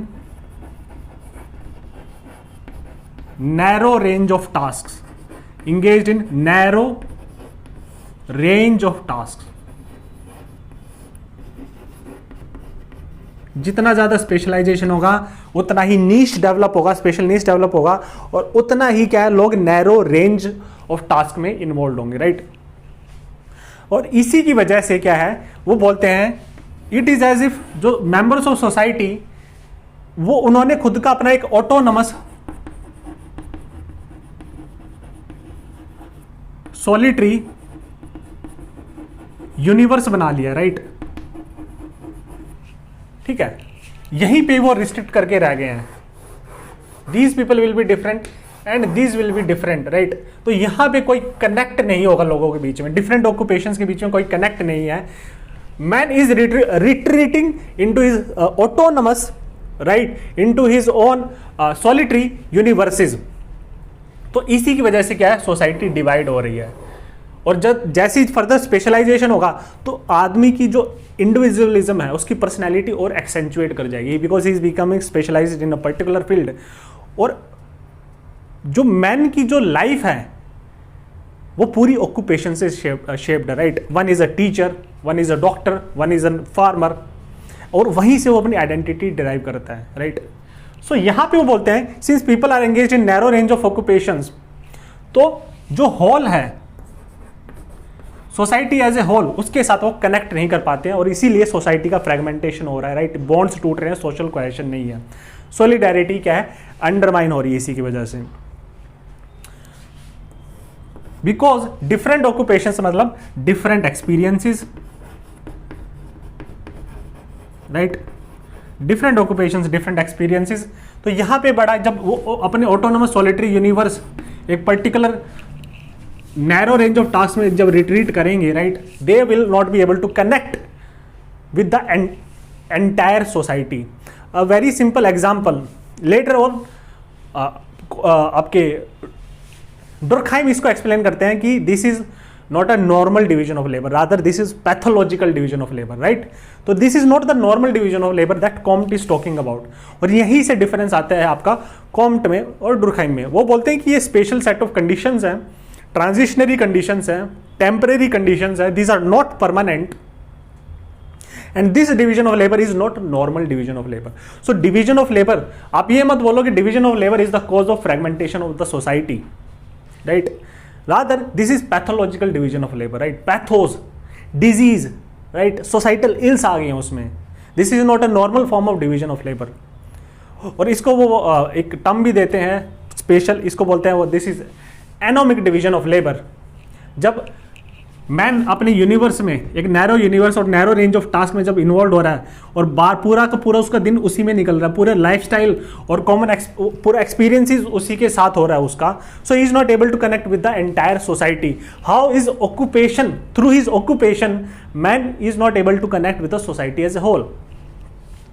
a simple example that Durkheim gives, हम पढ़ेंगे बाद में एनोमिक डिवीजन ऑफ लेबर के बारे में भी, कि फॉर एग्जाम्पल अ पर्सन, इतना स्पेशलाइजेशन हो चुका है उस टाइम पे, फोर्डिस्ट सोसाइटीज, इंडस्ट्रियल सोसाइटीज हम पढ़ेंगे, असेंबली रेंज, असेंबली टास्क होती थी, right. For example car manufacture हो रही है ना, उसमें जो कुछ इंडिविजुअल्स हैं उनका फंक्शन क्या है, दे आर बस tightening the nuts and bolts of the car, right.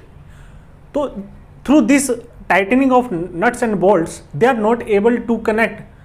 उनकी जो रेंज ऑफ ऑक्यूपेशन बहुत ही लिमिटेड है, राइट. उनका जो एक्सपीरियंसेस है और वर्ल्ड भी बहुत लिमिटेड हो गया, right. They are not able to connect how through this tightening of bolts they are able to contribute to the society as a whole, right. तो मैन और सोसाइटी के बीच में जो लिंक है थ्रू ऑक्यूपेशन वो टूट जाता है, राइट. इसी की वजह से तो इसका रीजन देते हैं, कॉम्ट बोलते हैं डिवीजन ऑफ लेबर, इसका रीजन है, right. Complex and specialised division of labour, because man is retreated into autonomous solitary universes, people are increasingly involved into narrow range of task, right? So they are not able to connect with society as a whole, and since they are engaged in narrow range of task, they are being specialized, they have different occupations, so they have different experiences, or that this different experiences, it undermines the social cohesion, solidarity and social bonds, right? This is what Comte is arguing about. जबकि Comte बोलते हैं जो simple societies थी,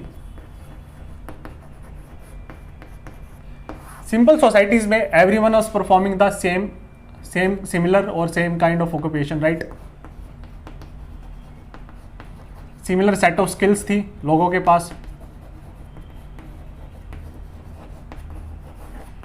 जब सभी का similar occupation था, similar skills थी, तो सभी का क्या है, सिमिलर लाइफस्टाइल था,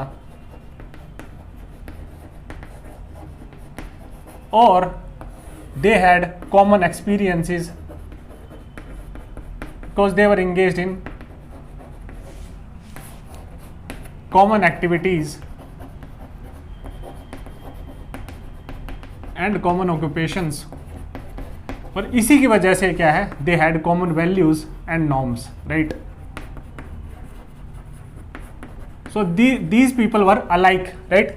there is similarity between them, और इसी अलाइकनेस की वजह से क्या है, वहां पे जब डिवीजन ऑफ लेबर बहुत ही सिंपल था, राइट. वर्क डिवाइडेड ही नहीं था ज़्यादा, everyone was performing the same set of skills, right. These are आपकी सिंपल ट्राइबल सोसाइटीज होंगी, प्रिमिटिव ट्राइबल सोसाइटीज, हंटिंग और गैदरिंग सोसाइटीज होंगी, राइट. हंटिंग और गैदरिंग का मतलब क्या है, यहीं से डिवीजन ऑफ लेबर पता चलता है, राइट. इसमें डिवीजन ऑफ लेबर क्या बहुत ही एलिमेंट्री होगा, बहुत ही सिंपल होगा, और ये होगा on the basis of gender. होगा भी तो थोड़ा बहुत जेंडर के बेसिस पे होगा. जबकि यहाँ पे तो मल्टीपल ऑक्यूपेशंस आ गया, कॉम्प्लेक्स डिवीजन ऑफ लेबर हो गया, स्पेशलाइजेशन हो गया है, ठीक है.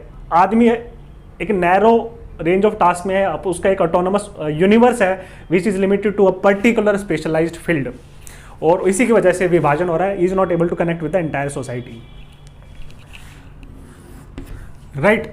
जेंडर में मेल क्या करेगा, see male will be hunting, and female क्या करेगी, female will be engaged in gathering of food gathering of food, gathering of fuel, gathering of water, right? Domestic chores, this is the work of female and this is the work of male. So everyone is having similar kind of skills. They are engaged in same set of occupations. There is no difference between people as such. They are having common worldview due to the same occupations, same set of skills. They have similar, since they are engaged in same kind of activities, same kind of occupations, they are having same kind of experiences, right इसी की similarity की वजह से, likeness की वजह से differentiation नहीं है सोसाइटी में, सोशल डिफरेंशिएशन नहीं हुआ है, सोसाइटी का फ्रेगमेंटेशन नहीं हुआ है, राइट। डिवीजन ऑफ लेबर के होने के साथ जितना कॉम्प्लेक्स हो जाएगा उतनी सोसाइटी टूट जाएगी, उतनी फ्रेगमेंट कर जाएगी। तो this is how Comte was is dealing with this. तो पहला जो क्रिटिक था इसका डुरखाइम इसके साथ तो एग्री करते हैं कि सिंपल सोसाइटीज में ये है, और इसको एक स्पेशल टर्म से बात करते हैं। वो ही saying this is nothing but mechanical solidarity. हम पढ़ेंगे मैकेनिकल सॉलिडारिटी में।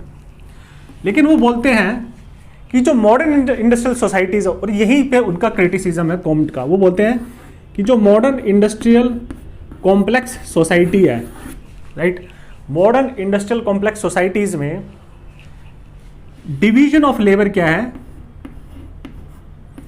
डिवीजन ऑफ लेबर जो डिफरेंसेस बनाता है, राइट, सोशल डिफरेंशिएशन करता है। डिवीजन ऑफ लेबर की वजह से जो डिफरेंसेस आए हैं, राइट, लोगों के बीच में, इन्हीं डिफरेंसेस की वजह से एक new type of solidarity produce होती है, राइट। जिसको वो बोलते हैं ऑर्गेनिक सॉलिडारिटी, जिसको वो बोलते हैं ऑर्गेनिक सॉलिडारिटी। तो वो बोलते हैं कि जो मॉडर्न इंडस्ट्रियल सोसाइटीज हैं उसमें जो सॉलिडारिटी प्रोड्यूस होती है वो एक डिफरेंट वे में होती है एज कंपेयर टू सिंपल और प्रिमिटिव सोसाइटीज, और यही उनका क्रिटिसिज्म है कॉम्ट का, राइट। और यहाँ पे जो मॉडर्न इंडस्ट्रियल सोसाइटीज में जो सॉलिडारिटी प्रोड्यूस हो रही है that is being produced on the basis of organic solidarity, right. जो वो बोलते हैं कि जो डिफरेंसेस हैं उसी की वजह से ही सॉलिडारिटी प्रोड्यूस हो रही है, बिकॉज यहाँ पे वो बोलते हैं कि man are dependent on each other. हम देखेंगे, right. So this was the first criticism of Comte by Durkheim. He agrees with this explanation, simple societies. लेकिन यहाँ पे वो बोलते हैं कि in different societies solidarity is being generated or developed in different way, right? In modern industrial societies, organic solidarity is there, and due to the very differences, due to the division of labor itself, due to this complex division of labor, solidarity will be ensured in modern industrial societies, and that is how he is criticizing Comte.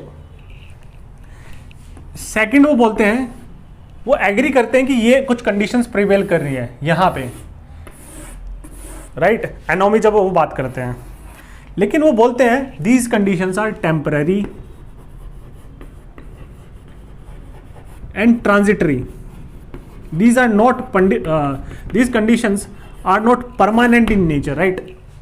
और ये जो division of labour है, ये जो division of labour है, this division of labour is not normal. ये कोई normal division of labour नहीं है, right. Normal division of labour क्या करेगा? नॉर्मल डिवीजन ऑफ लेबर क्या है? ऑर्गेनिक सॉलिडारिटी प्रोड्यूस करेगा, सोसाइटी में सॉलिडारिटी और सोशल कोहेजन बनाएगा, उसको डिवाइड नहीं करेगा, right. This is the difference.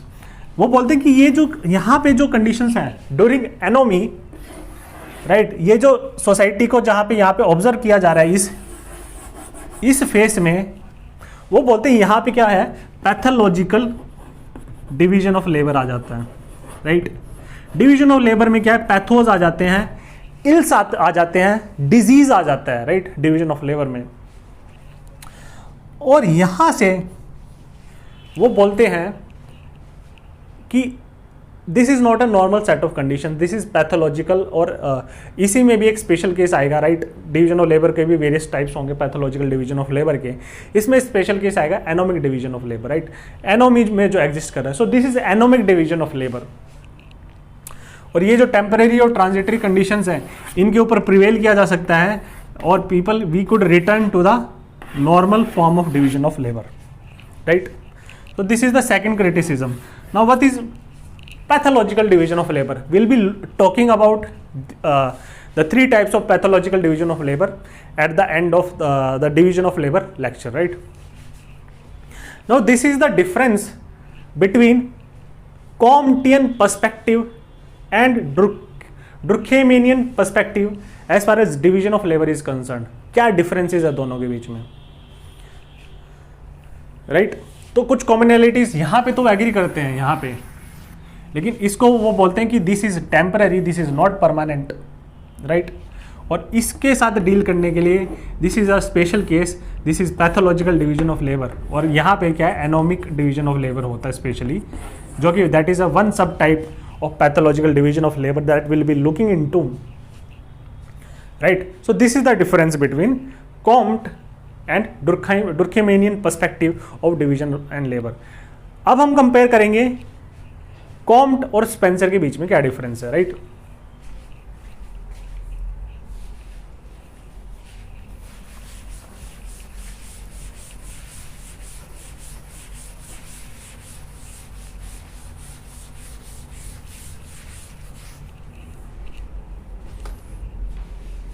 C Spencer क्या थे,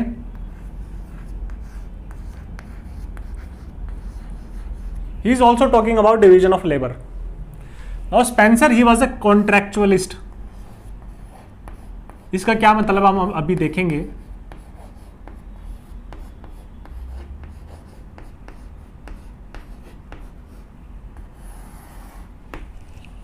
राइट तो स्पेंसर क्या बोलते हैं, Spencer he while talking about division of labor he says division of labor brings integration and solidarity in society.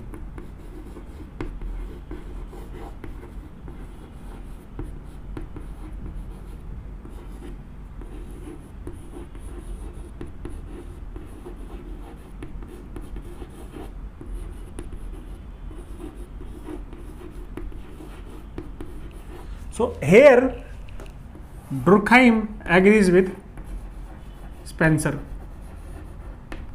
right? Durkheim agrees with Spencer और यहाँ पे क्या है, इन दोनों के बीच में क्या है, एक कॉमनैलिटी देखने को मिलती है, बिकॉज Durkheim भी यही बोलते हैं कि इन मॉडर्न इंडस्ट्रियल सोसाइटीज और even in the primitive societies Durkheim division of labour is contributing to solidarity in society, right solidarity build up करता है डिवीजन ऑफ लेबर.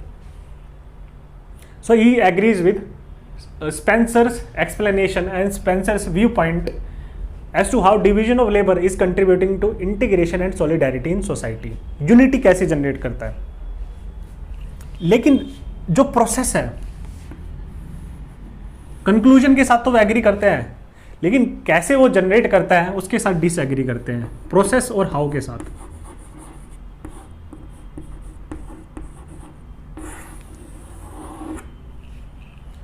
वो बोलते हैं ये जो इंटीग्रेशन है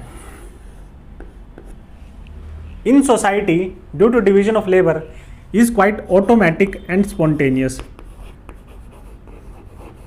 ये बोलते हैं आपके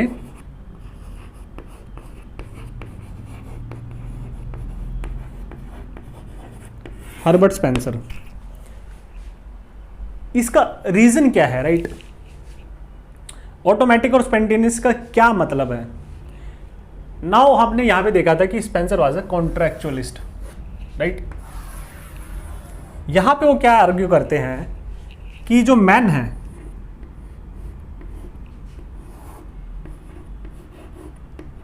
right, man is rational in nature.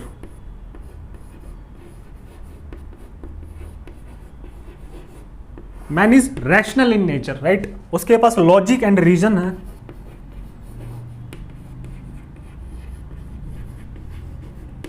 ठीक है, मैन के नेचर को कैसे डिटरमाइन करते हैं? सेकंड, स्पेंसर बोलते हैं कि मैन रैशनल, समझदार और लॉजिकल और रीजन बेस्ड के साथ साथ man is also want to maximise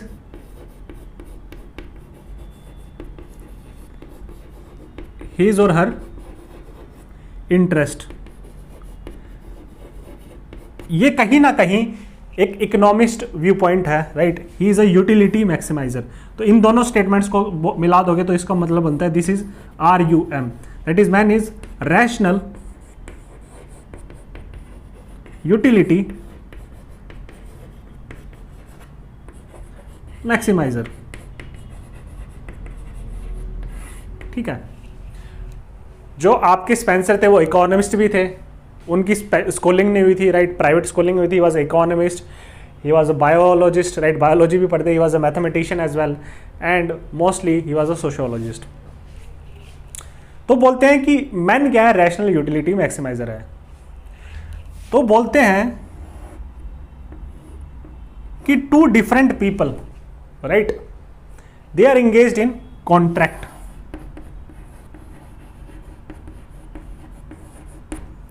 right, they are engaged in agreement with each other. एक एग्रीमेंट होगा लोगों के बीच में। Now this contract could be explicit as well as implicit.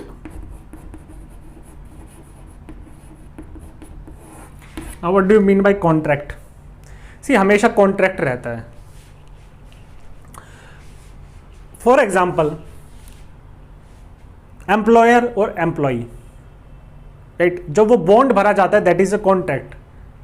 Contract worker ही बोलते हैं आज के टाइम पे। तो जब कॉन्ट्रैक्चुअलाइजेशन हो रहा है वर्कर्स का, कॉन्ट्रैक्ट साइन होता है that you have to there is a bond between an employer and an employee कि you have to work in our organization for a particular period, we will be giving you X and Y salary, right? So there is an agreement, there is a commonality, a set of agreement between these two people, and both of these people, they need each other, they need each other. Employer needs employee and employee needs employer, right? So there is a kind of an complementarity,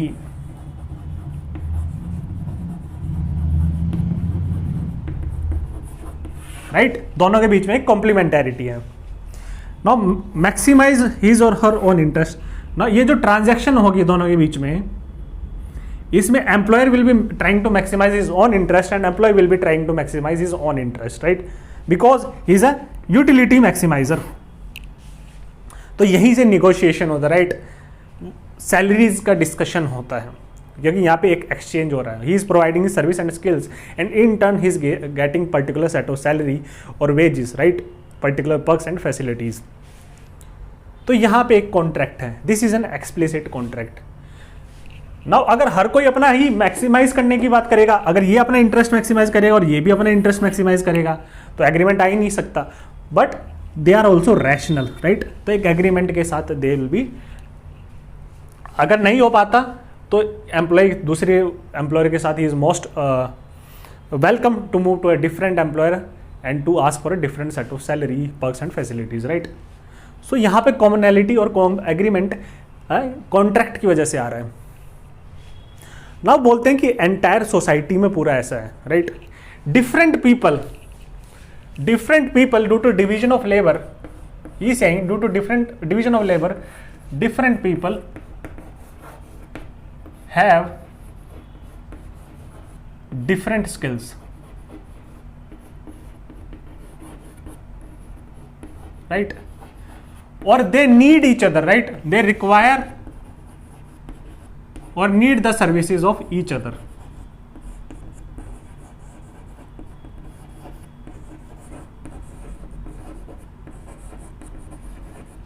right, और इसी के basis पे they come into agreement और contract and that is how exchange of services and skills is going to take place.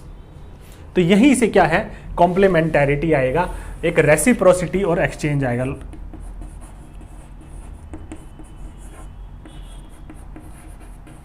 Reciprocity of exchange of skills होगा, right. तो agree कर रहे हैं आपका डुरखाइम कि इंटीग्रेशन और सॉलिडेरिटी होती है, राइट, इसी की वजह से, कॉम्प्लीमेंटरिटी की वजह से। लेकिन ये जो प्रोसेस है, राइट, जो ये बोलते हैं कि this is automatic and spontaneous in nature because man is rational, वो अपने साथ लोगों के साथ एग्रीमेंट कर सकते हैं, इज रैशनल। और ये जो स्पॉन्टेनिटी है, राइट, उसी की वजह से क्या है, division of labour is contributing to integration and solidarity because every one is possessing different set of skills, every one need each other, right, everyone needs reciprocity and exchange of service and skills। इसी की वजह से society integrate और यहाँ पे क्या solidarity आ जाती है। लेकिन वो बोलते हैं कि this is not automatic and spontaneous as Spencer is arguing it to be. Right? Implicit contract का क्या मतलब है? See, there is always a contract. Implicit contract, you are going to a particular shop, a particular retailer, you are buying his commodities, and there is an implicit contract की quality of services होगा, right?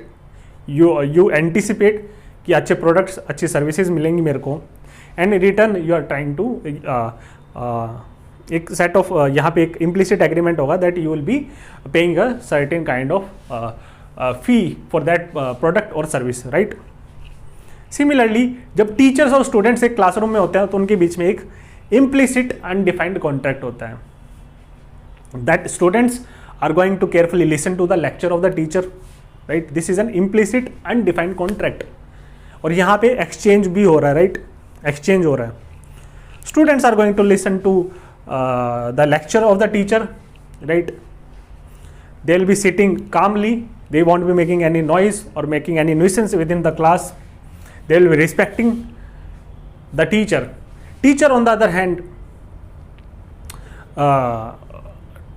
will be contributing or augmenting the skills, knowledge, intellectual capability of the students. So there is a two-way street. Students are giving something and taking something, and teacher is giving and taking something. So there is an implicit contract. और ये आपका हर sphere of life में देखने को मिलेगा, right? और इसी की वजह से जो पूरा की पूरी जो सोसाइटी है, जहाँ पे different individuals are engaged in these contracts in exchange and reciprocity and complementarity, right? Everyone is engaged different occupation, everyone need each other. और ये जो need है, एक दूसरे की जो ज़रूरत है, उसी की वजह से क्या सोसाइटीज़ भी यहाँ पे क्या है, एक बॉन्ड बनेगा, राइट? एक बॉन्ड बनेगा दो लोगों के बीच में, राइट? यहाँ पे क्या क्रिटिसाइज कर रहे हैं आपके Durkheim? He saying this process is not automatic and spontaneous. ये अपने आप नहीं हो जाता है, right? This is not automatic and spontaneous. See, जो स्पेंसर है इसको बोलते हैं ऑटोमेटिक और स्पॉन्टेनियस. क्यों बोल रहे हैं? बिकॉज स्पेंसर क्या हमने बोला था, he wanted a laissez faire policy, right? This is what we studied कि society is the accumulation of more and more fit individuals, survival of the fittest, right? और उसका एक एवोल्यूशन है, नेचर का अपना एक ग्रैंड प्लान है जिसके हिसाब से एवोल्यूशन हो रहा है, सर्वाइवल ऑफ द फिटेस्ट और सोशल डार्विनिज्म है, right? We studied about it. और ये जो एक्सचेंज है लोगों के बीच में, इसमें स्टेट को इंटरफेयर नहीं करना चाहिए, राइट? तो लोग, man is intelligent enough because the society is accumulation of more and more fit individuals, so these people are rational and intelligent enough to engage in contract among themselves. So there is no need for intervention of the state. State should not be intervening, right? So this process is going on by itself due to man being rational and utility maximizer, and that is how it is automatic and spontaneous in nature. There is no interference or intervention of any external agency like state. और इसी को भी क्या वो बोलते हैं कि state को इंटरवीन भी नहीं करना चाहिए. एक नेचुरल जो नेचर का ग्रैंड प्लान है उसके हिसाब से क्या है, मैन को क्या है, ऑटोनोमसली, ऑटोमेटिकली और स्पॉन्टेनियसली क्या है, एक सोसाइटी का आगे इवोल्यूशन होना चाहिए, राइट? इसके साथ डिफर कर जाते हैं आपके डुरखाइम, राइट? डुरखाइम क्या बोलते हैं?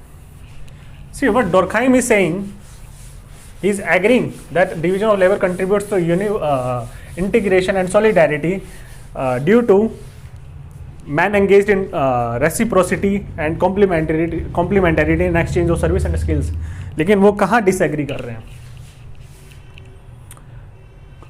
डुरखाइम बोलते हैं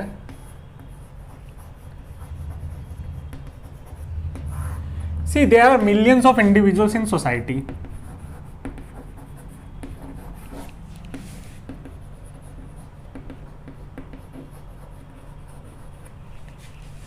लाइक ठीक है, जैसे स्वार्म होता है, right? There is swarm of millions of individuals in society, each pursuing their own self interest.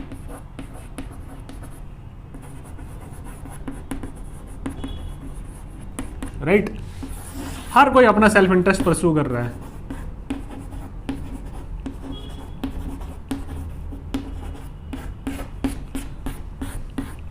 Automatically when everyone is having different self interest and everyone is trying to augment his self interest because men's desires are unlimited. डुरखाइम बात करेंगे इसके बारे में, तो यहाँ पे automatically और spontaneously यहाँ पे क्या है, सॉलिडारिटी नहीं आ सकती, इसमें एक्सटर्नल इंटरवेंशन की जरूरत पड़ेगी। और इसमें कॉम्ट के साथ क्या है, आपके डुरखाइम एग्री करते हैं और वो बोलते हैं कि एक्सटर्नल इंटरवेंशन क्या होगा, through state and law. This is the repressive state of apparatus, right. और ये क्या है, स्टेट क्या है, repressively, the repressive is not a negative term, repressive in the sense की स्टेट रेगुलेट करेगी इंडिविजुअल्स को, राइट। स्टेट क्या करेगी, रिप्रेसिव इन द सेंस की state will be regulating the activities of individuals, right. State will be regulating the activities of individuals, state will B trying to foster commonalities between individuals,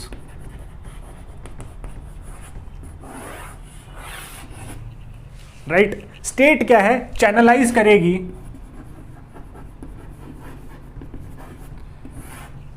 right, interest of individuals in a particular direction, interest of different individuals in a particular direction.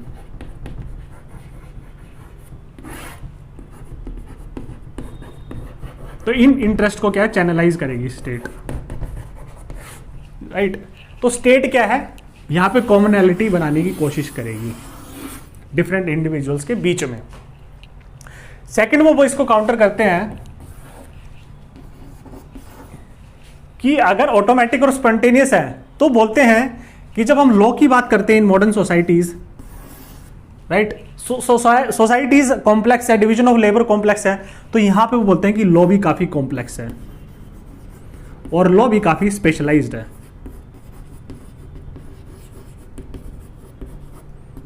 Right. Each range of occupation के साथ, each range of activity या occupation के साथ deal करने के लिए क्या है, स्पेसिफिक सेट ऑफ लॉज है, राइट। तो लॉ क्या कर रहा है, लॉ रेगुलेट कर रहा है। लॉ कौन बना रहा है, लॉ बना रहे हैं स्टेट, और through state, through law, through this multiple set of laws, right, through this complex set of laws, through this specialised set of laws, law being specific and it is being leading to certainty और clarifying what law will be applicable in what situation, in what activity, in what occupation is being specified। तो यहाँ पे specialisation होता है law का, law भी complex हो जाता है मॉडर्न सोसाइटीज में, राइट। ठीक है, तो लॉ क्या करेगा, लॉ एम्बिग्युइटी रिड्यूस करेगा ना। तो लॉ भी क्या कर रहा है, it is an instrument in the hands of the state to build solidarity within the society, right. तो ऑटोमेटिकली और स्पॉन्टेनियसली कुछ भी नहीं होने वाला है, राइट। और यहां पे he is agreeing with Comte भी यही बोलते हैं कि you need an external apparatus, you need state apparatus, right, you need law and state to bring commonality, to channelise the individuals in a particular directions. और इसी की वजह से अगर कॉम्प्लेक्स सोसाइटी है, कॉम्प्लेक्स डिवीजन ऑफ लेबर है, तो complex ही लॉ होगा, राइट। तो इसीलिए अगर आप पढ़ते हो labour code, right, labour code अभी हुए, आपने पढ़ा होगा, सरकार लेबर कोड लेके आए, उनको कंसोलिडेट किया। उससे पहले क्या कहते थे, there were hundreds of laws for different occupations, for different activities, each specifying what is going to happen in a particular if there is a particular problem in a particular activity, in a particular range of occupation, what is going to be applied there, right। वो जो ambiguity है, ये जो contract है, इसमें भी conflict आ सकता है। इन सिचुएशन में कंफ्लिक्ट आने के लिए कैसे डील करेंगे, so there are multiple set of laws for multiple industrial occupations. इसी को ही मोदी गवर्नमेंट ने क्या है, there were hundreds of laws for different activities, for different occupations, for different domains, right, for different needs there are hundreds of laws for industrial societies. तो यही बोल रहे हैं कि यहाँ पे क्यों फिर लॉ की जरूरत क्यों है? लॉ रेगुलेट करता है, लॉ स्पेसिफाई करता है, लॉ कंट्रोल करता है, लॉ क्या सर्टेनिटी लेके आता है, लॉ क्या है, कॉन्फ्लिक्ट रिजॉल्व करता है इंडिविजुअल्स के बीच में कि इस सिचुएशन में क्या होगा। अगर लॉ खुद ही ऑटोमेटिक और स्पॉन्टेनियस होता, यही क्लैरिटी होती, तो ये इसकी जरूरत क्या थी लॉ की, स्टेट की क्या जरूरत थी, right. So repressive in the sense कि state is an external apparatus which is controlling these activities of the individuals. So this is not happening in a laissez-faire manner without the intervention of the state. It is not automatic and spontaneous in nature. You need state and law to regulate the activities of the individuals. इसीलिए IPC, CRPC, Indian evidence act, right. आप एक simple देखो, आप lawyer का एक simple कैसे imagine करते हो, लॉयर का बुक शेल्फ होता है, उसमें इतनी सारी लॉ की बुक्स होती है, each having different set of laws for different kind of activities for different set of situations, right. And this is due to complex division of labour. और सेकंड आप इसको समझ सकते हो कि मोदी जब लेके आए, राइट, पीएम मोदी जब लेके आए लेबर कोड को, कंसोलिडेट किया इन हंड्रेड्स ऑफ लॉज को, right, industrial occupation, different industrial occupations के साथ डील कर रहे थे, into 4 consolidated labor codes, right? So what is this? यही बोलते हैं, यही पे ही क्या है आपका डुर्कहाइम का सेकंड क्रिटिसिज्म आता है आपका स्पेंसर कॉल के लेके। तो ये जो डिवीजन ऑफ लेबर है, ये जो डिवीजन ऑफ लेबर है, इसको पर्सपेक्टिव को देखने के लिए डुर्कहाइम का, कॉम्ट का और स्पेंसर का ये ऐसे रिलेट होता है। सी हमने अभी एक जनरल बैकग्राउंड पढ़ लिया, सिचुएशन क्या थी, कंटेक्स्ट कैसा था, राइट, डिफरेंट स्कॉलर्स के व्यूज पढ़ लिए। इसी पूरा का पूरा ये जो कंटेक्स्ट है, राइट, इस पे हम एम्फेसाइज क्यों कर रहे हैं, यही से ही पूरा का पूरा जो डिवीजन ऑफ लेबर है, पूरा division of labour August Comte का, सॉरी आपका इमाइल डुर्कहाइम का जो ये जो थियरी है पूरी इसी पे ही टिकी हुई है, इन सोशल कंडीशंस पे। और कहाँ से वो क्या लेते हैं, कॉम्ट के साथ क्या स्पेसिफिक क्या कॉमनैलिटी है, स्पेंसर के साथ क्या कॉमनैलिटी है, आगे एडम स्मिथ के साथ कॉमनैलिटी पढ़ेंगे, और इन्हीं को मिला के डुर्कहाइम की डिवीजन ऑफ लेबर थियरी बनती है, राइट। सो ये जो नेक्स्ट लेक्चर है उसमें will be talking about division of labour, core argument और कोर थ्योरी क्या है डिवीजन ऑफ लेबर की, और it will be very simple and easier for you to understand because we have already covered it, right. इसी की जो पूरा का पूरा एक सब्सटेंस समरी कंक्रेटाइजेशन होगा, that is the division of labour theory, right. ठीक है।